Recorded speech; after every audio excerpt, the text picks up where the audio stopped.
Ça tourne. Alors aujourd'hui, on a la chance de rencontrer Tialis, qui est un artiste peintre, que je viens de rencontrer ici dans ce centre culturel. Et voilà, donc vous pouvez nous parler un peu de votre activité, de vos expériences. Et voilà. Je m'appelle Tialis Ley, je suis artiste peintre.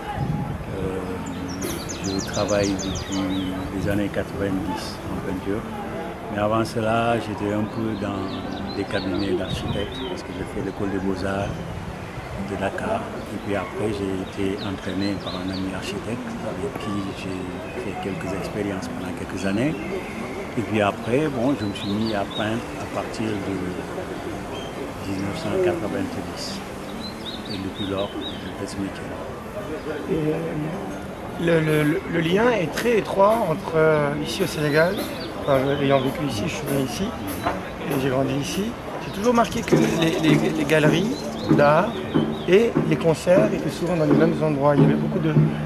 Est-ce que vous pensez que c'est particulier le lien qu'il peut y avoir entre la peinture, par exemple, la sculpture et la musique, entre le son et l'objet? Entre les différents éléments sont très regroupés ici, quoi. C'est carrément indissociable. Je ne saurais pas vous dire le lien qu'il pourrait y avoir entre la musique et en tout cas mon travail à moi.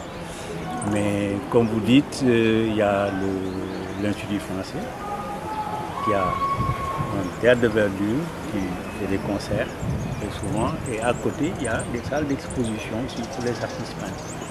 Et beaucoup d'autres endroits comme ça se trouve à Dakar, comme un centre culturel comme celui-là. Il y en a un autre de l'autre côté, mais qui fait ce brassage-là de métiers des arts. Depuis que je suis là, en fait, je me rends compte que si le monde était un désert, Dakar est un oasis, un vivier de talents, un vivier d'artistes, et que où qu'on aille, il y a comme ça. Voilà, pourtant j'ai vécu 17 ans ici et je ne connaissais pas, j'ignorais l'existence de tels centres culturels.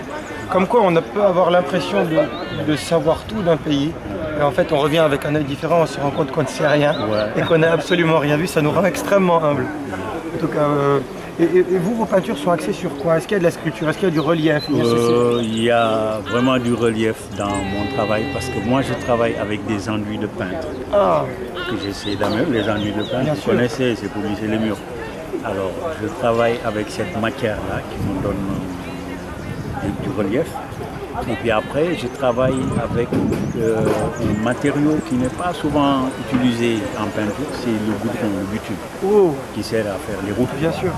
Alors, ce qui fait que, ajouter à un peu de couleur acrylique,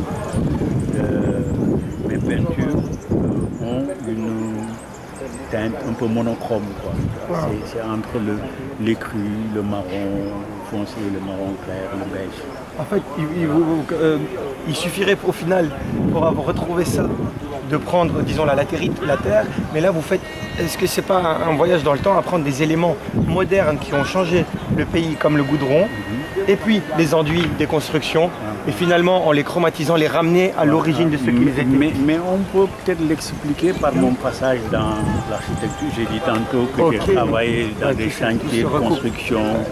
Voilà, j'ai vu du flame coat qu'on a mis une fois sur un bassin, tu vois, pour rendre ça étanche. Ouais. Alors j'ai vu les traces comme ça par un pur hasard. J'ai dit ça c'était intéressant. Une fois j'ai manipulé le flame coat pour arriver jusqu'au goudron, voilà, qui sert vraiment à faire les asphaltes. Et même le goudron ici est utilisé aussi pour faire des étanchéités en toiture. Oui, les bitumineux qu'on met sur le mur. C'est ça. Alors c'est enfin l'explication que je peux donner, quoi. Parce que j'ai été entraîné par des architectes, j'ai eu à tâter cette matière-là, l'enduit de peintre, le goudron et autres. Alors ce qui m'a amené à les prendre, les utiliser et les ramener à leur source. C'est voilà, comme vous me dites, à la fin toutes les couleurs écrues. Et voilà, de cette espèce de granulé, on en revient au sable en passant par cette expérience-là. Au final, on revient à nos origines, quoi qu'il arrive, quelles que soient nos expériences. C'est ça que vous nous expliquez dans vos peintures. Et voilà, vous avez un site internet quelque part où nos web followers vont pouvoir vous regarder. On va dire un portfolio, quoi. Ouais. Un portfolio, Tialis Ley, Carbone, May, bonne maître, il me semble. C'est à RB. C'est ce qu'on va faire, on va le prendre, le lien. Ouais. Ça c'est hors champ, mais pour